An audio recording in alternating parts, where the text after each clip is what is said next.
I already did that. So we've worked out the mechanics of the trap and roll. I want to talk now about some setup concepts, right? Now, again, a lot of times people lead with the trap and roll as the first escape you should go to. Uh, I think that that's flawed for a couple of reasons. Number one. Okay, Jimmy, I'm going to bridge your hands to the floor, and I'm going to try to grab your arm. Do not let me grab this arm. Okay. Son of a bitch. Oh, she's my leg. To the tower. Like, he's gonna take that arm away. You see what I'm saying? Like, if I'm like reaching up here for this, if his weight is committed to being on his hands, however, right? Like you're really heavy. It's like the time that let's see, just more. Yeah, I looked it up more. But weight heavy, right on hand. It's like if his weight is committed to his hands, that's the moment where this makes sense. Mm-hmm.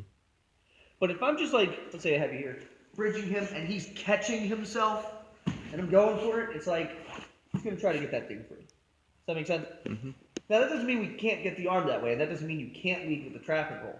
But this is the thing I want to think about: is if I were to say, just make him post and start working for my elbow escape, right?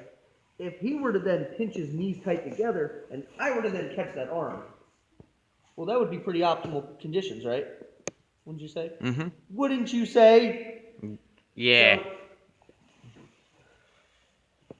there's two things he's going to do to like work this elbow escape, right? Because work against the elbow escape.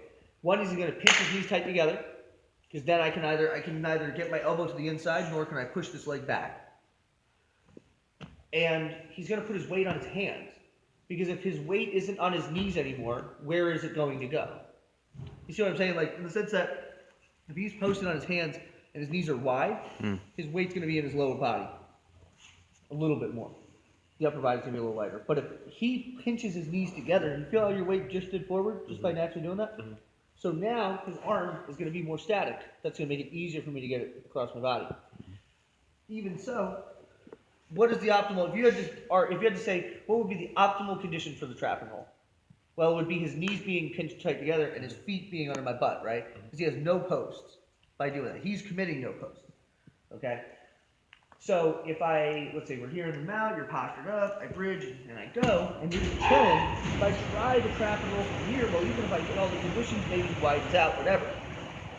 But if I bridge him down, and I start working my elbow escape, and he pinches together, like he's committing himself to the trajectory that gives me the trap. His defense of my elbow escape will all be conditions that would prevent that would create the trap. Does that make sense? Now we can also use this idea in reverse. I'm in the mount, and here, boom, catch the arm, let's say I get it, boom, I'm going for my trap and roll, and he widens his base out. Right. Make it pretty simple, so you don't fall over like that. Pretty simple for me to get my elbow escape. So the idea here that I want to illustrate is less of a, like, here's the specific technique you can use, I hope it's okay, and more so an idea or a concept. You could say a concept, if they narrow their base and put their weight in their hands, it would be easier to trap and roll. And if they widen their base and put their weight in their heels, towards their butt, it would be easier to elbow. So, and likewise, the defense to one is essentially responding with the other. Does that make sense? So I lead with the elbow escape because, think of it like this. If I try the trap and roll and it doesn't work, especially if the conditions aren't optimal, let's just say I didn't quite get the arm across the chest right, I didn't quite get the angle, I mean, that's this big bridge. Well, he might just like go to technical now, right? He might start transitioning, all this stuff.